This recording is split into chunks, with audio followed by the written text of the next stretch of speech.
Global brokerage firm Avendus ने शराब बनाने वाली 5 ऐसी कंपनियों के शेयरों की पहचान की है जिनमें आने वाले समय में 31वीं सदी तक की तूफानी तेजी देखने को मिल सकती है। ब्रोकरेज का कहना है कि प्रीमियमाइजेशन और बढ़ती मांग के बीच ये स्टॉक्स बाजार में आउटर परफॉर्म करने को तैयार हैं। इसके चलते इन शराब कंपनियों के शेयर सोमवार 20 अप्रैल को फोकस में बने हुए हैं। ब्रोकरेज ने अपनी रिपोर्ट में कहा कि एक स्टैंडर्ड बोतल में सिर्फ 750 ml लिक्विड आ सकता है, लेकिन शराब की बोतल में सिर्फ 750 ml शराब नहीं होती, बल्कि इसमें आकांक्षा, टैक्सेशन, रेगुलेशन और निवेशकों की दिलचस्पी भी शामिल होती है। एवेंडस ने कहा कि शराब भारत की सबसे मजबूत कंजम्पशन कैटेगरी में से एक बनी हुई है। इसकी डिमांड केवल जरूरत से नहीं बल्कि आदत, सामाजिक मौकों और बढ़ती लाइफस्टाइल आकांक्षाओं से चलती है। ब्रोकरेज का मानना है कि इस सेक्टर की सबसे बड़ी ताकत इसके ऊंचे एंट्री बेयर्स से है।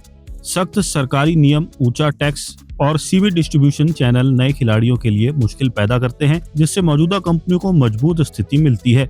रिपोर्ट के मुताबिक अब इस इंडस्ट्री में एक बड़ा बदलाव देखने को मिल रहा है, जिसे प्रीमियमाइजेशन कहा जा रहा है, यानी ग्राहक सस्ते प्रोडक्ट्स से हटकर बेहतर क्वालिटी और प्रीमियम ब्रांड्स की ओर बढ़ रहे हैं। इस बदलाव से सेक्टर वॉल्यूम बेस्ड ग्रोथ से हटकर वैल्यू बेस्ड ग्रोथ की ओर बढ़ रहा है। इससे कंपनियों की कमाई और मार्जिन दोनों में सुधार की संभावना बढ़ रही है।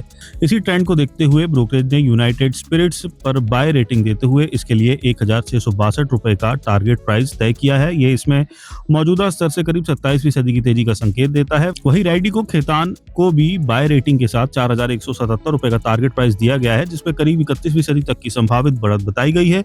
इसके अलावा तिलक नगर इंडस्ट्रीज और एलाइड बेलेंडर्स और डिस्टिलर्स पर भी ब्रोकरेज ने बाय रेटिंग दी है। इन दोनों स्टॉक्स में करीब 17% तक की अपसाइड की संभावना जताई गई है। वहीं यूनाइटेड ब्रीवरीज को एड रेटिंग के साथ 1837 रुपए का टारगेट प्राइस दिया गया है, जो करीब 23% की संभावित तेजी दिखाता है। ब्रोकरेज का मानना है कि मजबूत डिमांड, सीमित प्रतिस्पर्धा और प्रीमियम प्रोडक्ट्स की ओर बढ़ते ट्रेंड के चलते ये सेक्टर लंबी अवधि में अच्छा प्रदर्शन कर सकते हैं। हालांकि निवेशकों को यह भी ध्यान रखना चाहिए कि ये सेक्टर रेगुलेशन और टैक्सेशन से प्रभावित रहता है, इसलिए निवेश से पहले जोखिम का आकलन करना जरूरी है।